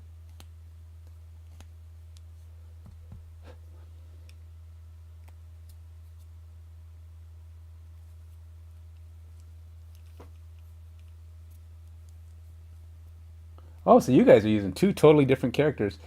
So how do those characters pair up for you? I mean, are they a good combo? Do they support each other pretty well? Um, my guys, Adrian, she moves really slow. She's a support character, but after you fight with it, okay, so after you fight with them, you get like 4 options of where to go next. No, yeah, I think it's 4 options. Um, so like you go back, to the outpost, and she gives you go to this one, or go to that one, or go to the next, or and then the ice dancer, she gives you one, and then the girl at the outpost gives you 3 more, and you have to decide which one to go. And that's why I went to scenario 7, which is my next one. And so I won't spoil it, but there is a scenario coming up. One of those 4 scenarios, you need to move pretty fast and keep going. Oh, that's like if you watched it, you would know, right? If you watched my scenario, you might like, oh, I don't want to watch that because we're still deciding what to do. But if you watch the one where I actually completed it, like I said, I have not managed to get through any of these scenarios on the first try yet.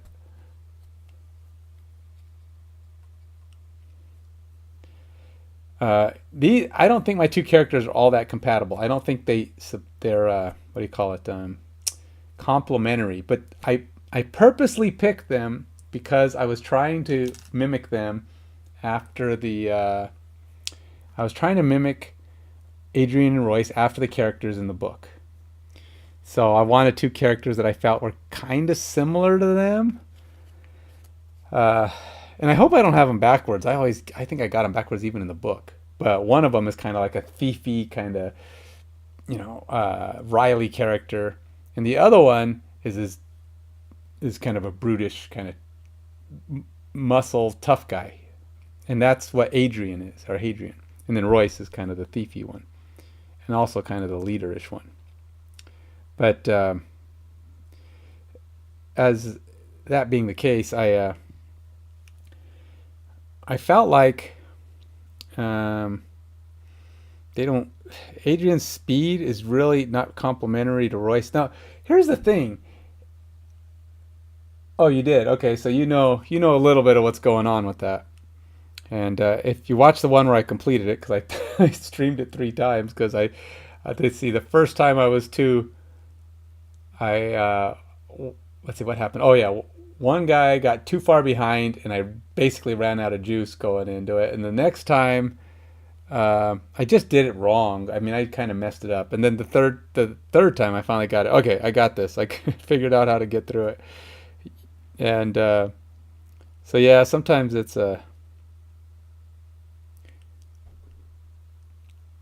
can be definitely a little tricky. Dang it! Don't do that. sometimes these paints dry almost in the time it takes me to put it on the figure.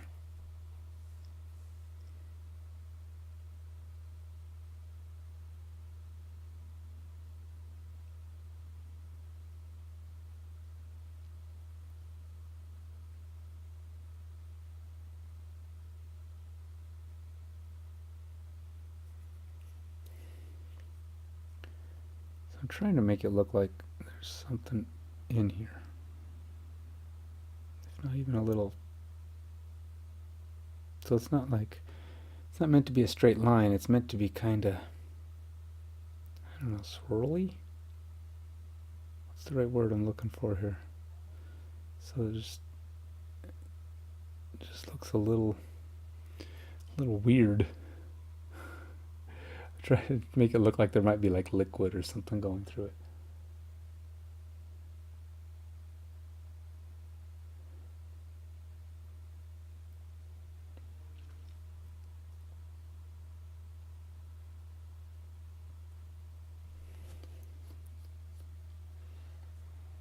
That's good.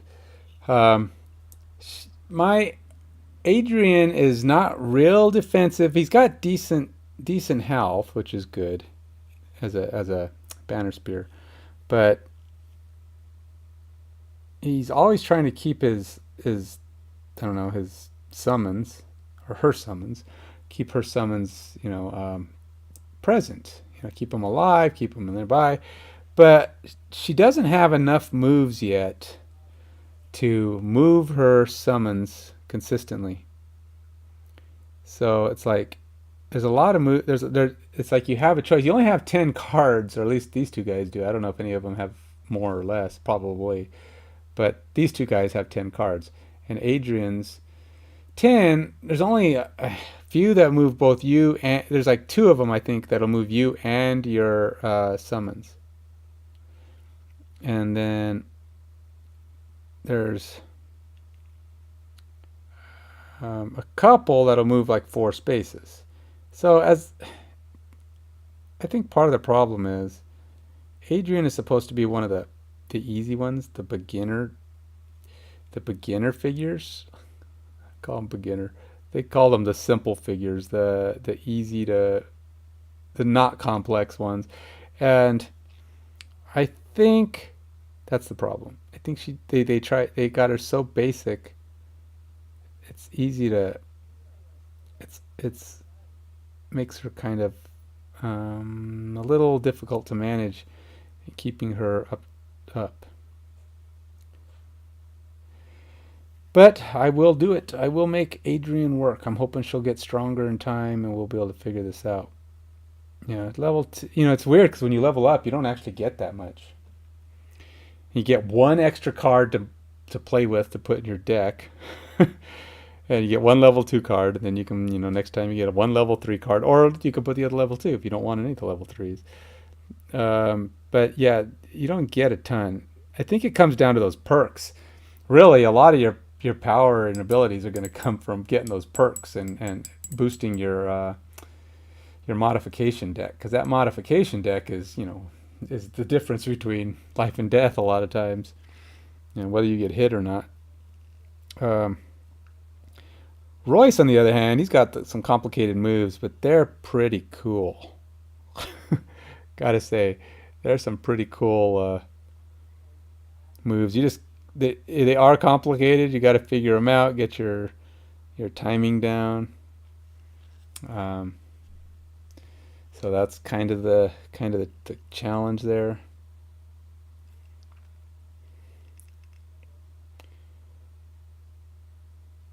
His eyes are terrible. I don't like his eyes.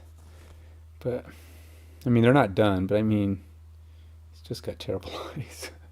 I don't know if I want to use, I think, white for his eyebrows. How about white eyebrows?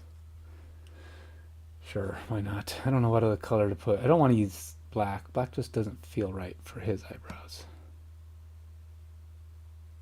So we use vampiric mist for the eyes as well, for the eyebrows.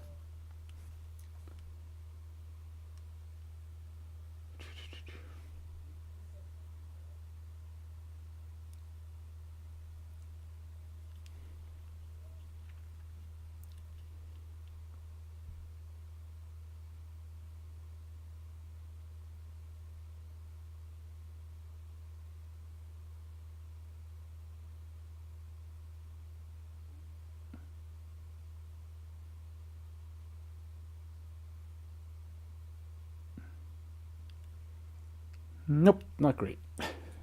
We'll definitely have to put some blue on his face to fix those eyebrows. It's hard to do tiny areas, man. Because especially, so here's part of the problem. Some paints, they don't come off your brush very well. You try to get them to that right consistency, and you'll go to put them on the brush, and they won't come off. And you just need them to touch. Come on, just a little bit. And then you push a little harder, and you get this big splotch of paint. Because it's such a micro space, you don't have a lot of play. It's like it has to come off the tip. And if it doesn't, if it dried on that tip, that tiny point, and you push a little harder, well, that next spot's going to be way thicker, and it's just going to splot.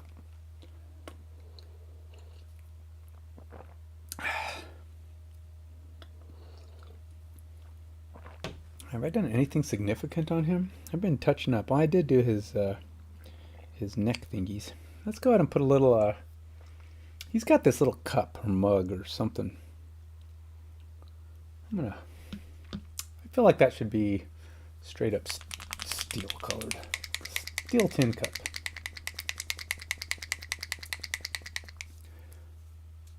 I mean, ultimately, right, I'm going to have to try new characters because Royce and Adrian, one of them or both of them, will eventually retire. Then I'll get to try new guys. I just got to figure out the storyline. I got to decide how those guys are going to join. I mean, I know it's like the IceDancer. She comes in, but it's like, I know it's their story, but who is she? Who is this IceDancer queen? Well, okay, I don't think you actually get the IceDancer to join you. You get an Algox. You get an Algox female IceDancer-ish person. But the queen is still the queen. She's got her job to do. It ain't going to be her that joins you. At least I don't think so. I mean, I suppose she could. And then you have your storyline, right? That's the thing. The Ice Queen has decided to join you on your trip. It's like, oh, okay.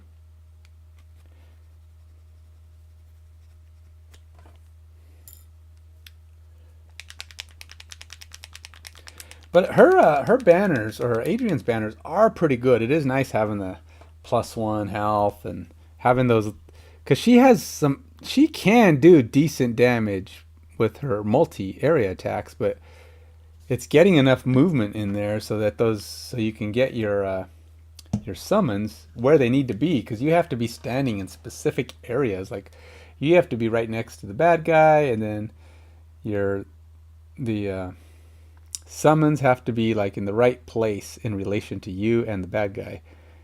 And then if you are, then you can hit 2 to 3 of the characters on the board, and 3 damage each. And if you have a banner being used, that banner can be, add another 1, so you're doing 4 damage each. And then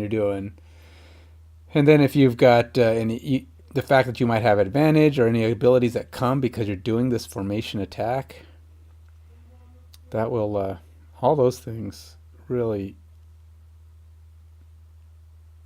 oh man, the paint dries so fast, and I even gurgly murgly, man. I need to get paint in my brush so it wants to drip water down.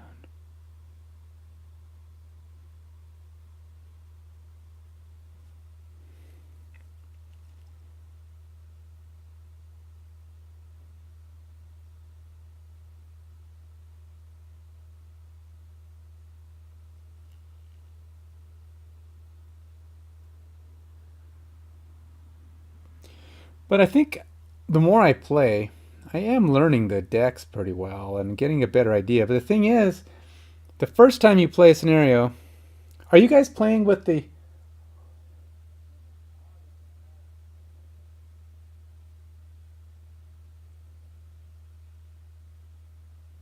Yeah, that's about what I figured. I figured 25 rounds is pretty... Actually, 25 might even be kind of generous. I guess it depends on how, if you're taking hits, or if you're not taking a need to lose cards for hits, and you're not playing a lot of cards to, it also depends on when you play your lost cards. Like if I summon my banners right away, those cards are immediately out of play, right? So they're out of play for the rest of the game. The banners, some of them, like my reinforcements, are not lost cards. But if you play cards that enhance your characters, and they might enhance them for the whole scenario, but once that card goes away or gets destroyed or whatever it takes to eliminate it, it's gone. So you don't ever get to play it again. So if you play them early, you will be out of cards quicker. So you gotta be careful. So it's hard to strategize sometimes on when to play those because you want the boosts sooner the better, but it's also kind of risky to use them up right away, you know. It's like most rooms I think are going to be around 3 rooms, and it just depends on what's in there, but I think it might be good to just not cast, unless you have a reason, not cast a banner or not cast your support stuff right away, and like get through the first room and don't open the next door. Clear the room out, get your stuff, and then do your boosts and go and take your boosts into the second room with you. I've been trying to cast them a little bit early, but I'm also thinking that eliminates cards too fast. You need to buy some time with those cards, and then you can like rest up at the end of the scenario, at that first room, cast your oh yeah, I was going to ask you, Ivan, are you doing one of those?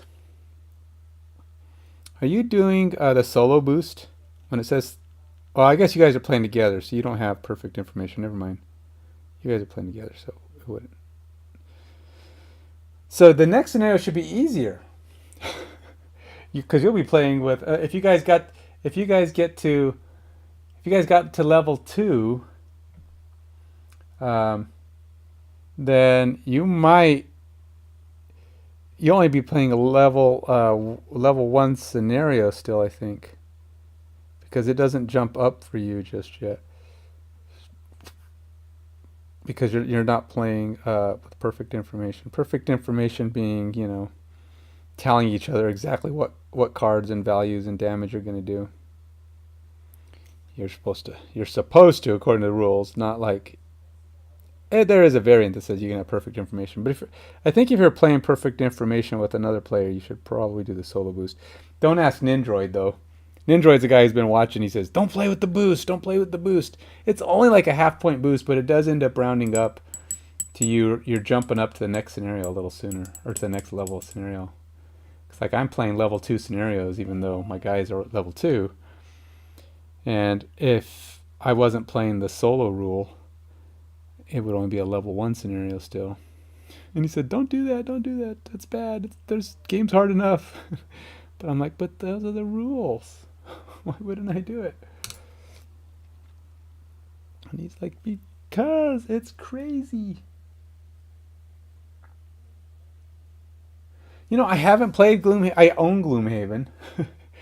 And I thought about actually trying to play a little bit, just so I can add, because it says any abilities or things that you get from Gloomhaven, like the monsters and creatures and stuff like that, can be played as long as they've been unlocked.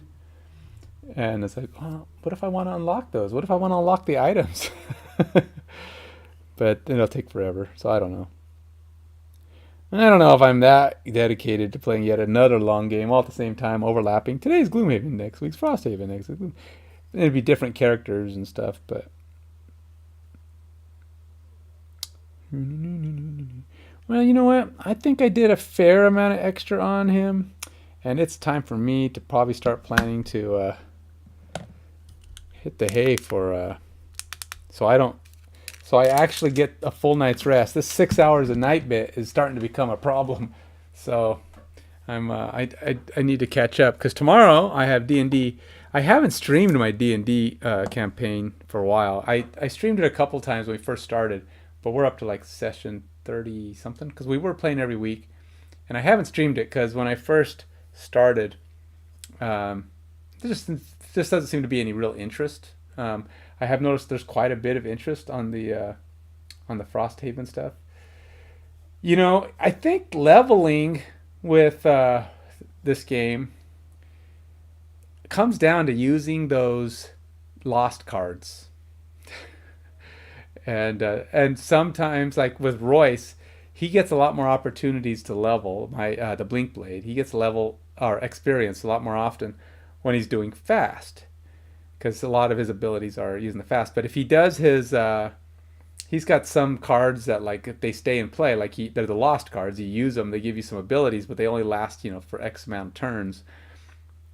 But they have a lot of points as you move up on those. You get experience, experience, experience. Like in the last campaign, I got 10 XP. Yeah, I know it's getting there for me too, Jeff. I'm getting ready to wind down here, so I'm just my closing conversations. But no, I feel like he gets a lot of XP. Adrian, on the other hand, if she's doing her summons and she's doing a lot of those abilities, or if she does her area attacks, those get her XP. So it's like most characters have an XP focus. There's something that they do that there's probably XP to be had. It's usually the more complicated things or results in lost cards, which which could be a problem at the end of the scenario because it's tough to get through a scenario. I do have one question for you. Have you lost? Have you guys lost yet? Because this was the first time I played a level 2 scenario was these wolves. And so otherwise we've been playing the same, right? Because you're playing level 1 scenarios, I assume, unless you're playing them on the 0 level. I don't know, because sometimes you can actually tweak it down a little bit. But you would know, having played Gloomhaven, you probably know how to play pretty well. So you could probably, I'm assuming you're playing probably at the normal level. Did you finish Gloomhaven? And have you guys had to redo any scenarios yet? You guys more successful than I've been? Your characters must do pretty well, because you said that they synergize better than mine do. Because a lot of times Adrian like gives his allies movement, but by that time Royce is he's already shot down the block, yelling back, "Come on, Adrian, hurry up!" And Adrian's back there going, I'm coming, I'm bringing, but I got to keep these banners and these people, together so that I can keep everybody moving." And Royce is just over there slicing and dicing and trying to, get in and out so he doesn't get killed. And Adrian's like, "I'm working there, man." And the thing is, she's the one with all the hit points, because I use the app, obviously you've seen, it's called FrostHaven. And I've learned quite a bit about it. It's actually a pretty decent app. There's a couple of flaws, though, or a couple things either I haven't figured out or it doesn't work well. One is, you play those. Oh, well, see, when you play level 0 or you play the lower scenarios, there's a couple things. One, you won't get as much experience usually, because it gives you experience. There's that little chart tells you get this much experience. Oh, that reminds me, I got to give myself the chart experience. I think it's 6. I don't know how much it is for level 0. I don't even know what it is for 2. 2 might be more than 6. I don't know. I have to look. I'll take a look at that, because I got to give that to my characters before we go to the next thing. Plus, it multiplies your gold. You get more gold, and what else was it? There's a couple other things you get as you go up in level, so that kind of will affect a little bit on how you progress. So, but level 0 is more, it's less frustrating, right? Because I've lost a lot playing level 2. It's like, I don't know if I can go through this if I'm playing 2 and 3 times every time through. What a scenario was it? Scenario 2 or something? I took 4 tries. Yes, I got faster through it. A lot of that was learning, because I still was making a lot of mistakes back then, but now I'm getting closer. One of the mistakes I did, it's 8. Oh, that's not too bad. So I'll definitely, that'll come in handy. But one of the mistakes I did in this last one that I didn't even realize I was doing it. Royce has these restful slippers, which lets you,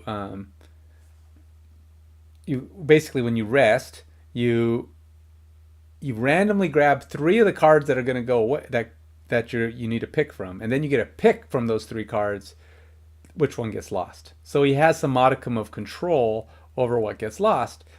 And so, yeah, I was doing that wrong.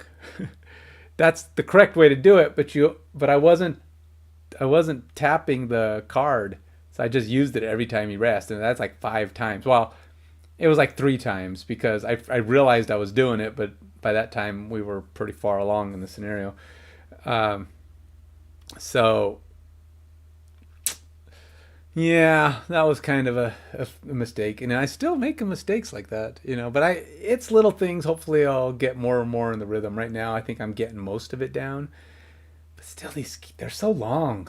They're so long. I mean, even if I have it all set up and I say ready, set, go, and it's all ready to go, it's still tough to get through a scenario in less than 3 hours. I mean, I got through when I finished that one, I got through it in 2.5, because I just was ready to go and I was zipping through and I knew what I wanted to do and I kind of knew what was around the doors. That's why I want to win in one try, because I feel like, okay, yes, I'm getting better at beating it, but that's because I know what's coming.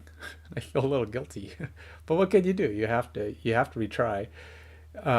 It does give you the ability to go back to the outpost and use your experience. I feel like that doesn't make sense to me, so I'm not able to do that. I have a hard time going back to the outpost, taking advantage of all the experience and loot I grabbed. And I says, well, who came and grabbed my bodies? Grabbed our unconscious bodies and brought us back to FrostHaven. Who did that? It's like, are there better adventurers than us out there? They could come and grab our bodies and take us back to FrostHaven. So for me, starting a scenario is like pressing the save button on your video game. So make sure it gets saved right here. And then I just keep going in until I beat it. And then going into the scenarios, like when you walk in the door on the big bosses of Diablo or whatever game you happen to be playing. In my case, I've been playing Grim Dawn. You go into the big boss and the door locks behind you. It's win or lose now. Now, hopefully you cast a town portal right outside the door, so if you die, you just come back. You die, you come back. You just keep trying until you kill them. I mean, it's not like it's, I guess you could go back to town because you do die and you arise back in town, but I don't want to do that. I want to feel like I keep just moving forward. I'll go back to town between scenarios, but successful scenarios. I don't know. It just feels more genuine. I'm a hardcoreist. I would play, what do you call it? When I play Diablo and stuff, hardcore, where if you die, you die. So if you're level 70 and you die, it's over. So that's permadeath. Now you can play permadeath in FrostHaven, but if I was playing permadeath in FrostHaven, I'd be playing level 0 and 1, and I'd be staying one back of the highest level for sure. Because, don't. Unless you're a glutton for punishment or you're crazy lucky, I would not try to keep up with the scenarios playing hardcore, permadeath. It'd be fun to try, but I don't know. I guess how would I could drop my level of the game and then start playing for permadeath, but then that would be an end to me. Well, it wouldn't be an end. I'd keep changing characters, but there's only so many characters you can change to, right? Nobody would ever retire because they die. I don't know how good I would be at level 1 versus level 2. I hope it'd be easier. I mean, they'd be easier to kill, so I'd move faster, right? So I wouldn't have to spend so much time fighting them. All right, tea's gone. It's time to hit the hay. Hey, thanks for coming by, Ivan. And you too, Jeff, when you came by, and I know you're probably offline now, hitting the hay.